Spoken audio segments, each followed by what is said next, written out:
yaitu kepala janin masuk ke PAP atau pintu atas panggul. Pada nulipara terjadi pada 2 minggu sebelum persalinan, pada multigravida terjadi pada saat menjelang persalinan.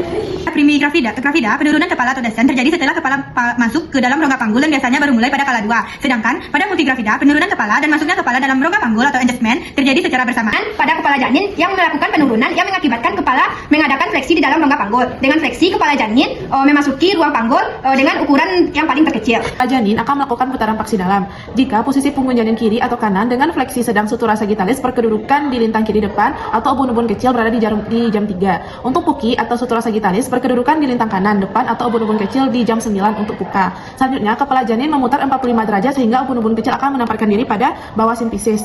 Kepala fleksi maksimal. Kepala janin akan menengadah ke atas yang disebabkan oleh sumbu jalan lahir pada pintu bawah panggul mengarah ke atas di depan yang berfungsi untuk melahirkan ubun-ubun besar, muka dan dagu pada janin. Kepala janin melakukan putaran paksi luar sebagai upaya janin atau punggung menyesuaikan dengan diameter terpanjang dari bawah panggul. Eksklusi itu adalah kelahiran janin berturut-turut setelah bahu depan sampai di bawah simfisis, maka lahirlah bahu depan disusul dengan bahu belakang bayi dan selanjutnya diikuti dengan seluruh badan janin. Kemudian kelahiran badan terjadi karena fleksi lateral yang mengikuti lengkung normal pada jalan lahir janin. Itu definisi prolap tali pusat. Prolap tali pusat adalah penurunan tali pusat ke dalam vagina mendahului bagian terendah janin yang mengakibatkan kompresi tali pusat di antara bagian terendah janin dan panggul ibu. Predisposisi prolap tali pusat adalah tidak terisinya secara penuh PAP dan cervix oleh bagian terendah janin. Faktor-faktor etiologi prolap tali pusat meliputi beberapa faktor yang sering berhubungan dengan ibu, janin, plasenta, tali pusat, dan iatrogenik. Yang pertama yaitu presentasi yang abnormal seperti letak lintang atau letak sungsang, terutama presentasi kaki.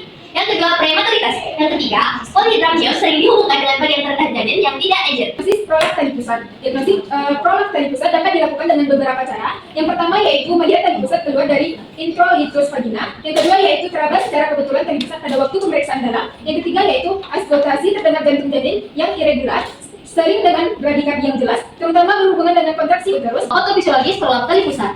Tekanan pada tali pusat oleh bagian terendah janin dan jalan lahir akan mengurangi atau menghilangkan sirkulasi plasenta. Bila tidak dikoreksi, korelasi ini dapat mengakibatkan kematian janin. Objek yang lengkap dari tali pusat menyebabkan dengan segera berkurangnya detak jantung janin. Nah, prognosis janin bergantung pada beberapa faktor berikut ini. Yang pertama yaitu angka kematian untuk bayi prematur dengan prolap tali pusat hampir 4 kali lebih tinggi daripada bayi aterem. Yang kedua, bila gawat janin dibuktikan oleh detak jantung yang abnormal, adanya cairan amnion yang terwarnai oleh mekonium atau kali pusat pulsasinya lemah, maka prognosis janin memburuk. Yang ketiga, jarak antara terjadinya prolap dan persalinan merupakan faktor yang paling kritis untuk janin hidup. Etiologi prolap tali pusat. Yang pertama ada etiologi fetal. Yang pertama presentasi yang abnormal. Yang kedua prematuritas. Yang ketiga gemeliti dan multigestasi. Yang keempat polihidramnion. Yang kelima ruptur membran amnion spontan.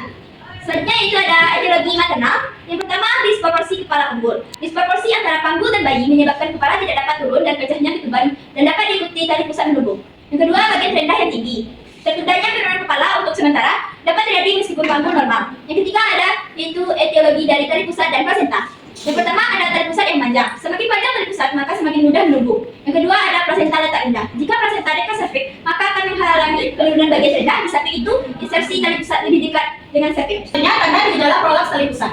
Pertama, tali pusat kelihatan menonjol keluar dari vagina. Kedua, tali pusat dapat dirasakan atau diraba dengan tangan di dalam bagian yang lebih sempit dari vagina. Ketiga, keadaan jalan lahir yang berbahaya mungkin terjadi sebagaimana tali pusat ditekan antara bagian presentasi dan tulang panggul. Cara pelaksanaan prolap tali pusat pada paling yaitu lakukan pemeriksaan dalam bila ketuban sudah pecah dan bagian bawah janin belum turun. Yang kedua yaitu jika teraba tali pusat, pastikan tali pusat masih berdenyut atau tidak dengan meletakkan tali pusat di antara dua jari.